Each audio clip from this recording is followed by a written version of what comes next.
वसिष्ठमैत्रावरुणकौण्डिन्यत्रयाश्रेय प्रवरान्विता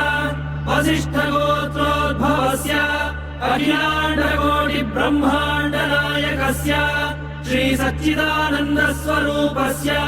सूर्यवंशपावनस्य श्रीमदिक्ष्वाकुकुलवंशोद्भवस्य श्री रघुमहाराजवर्मणः प्रपौत्राय अजमहाराजवर्मणः पौत्राय दशरथमहाराजवर्मणः पुत्राय चक्रवर्ति सार्वभौमाय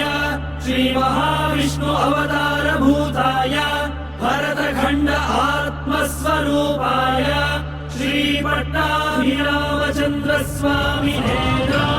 श्रीरामचन्द्रं सीता लक्ष्मण भरत शत्रुघ्न सहित सदा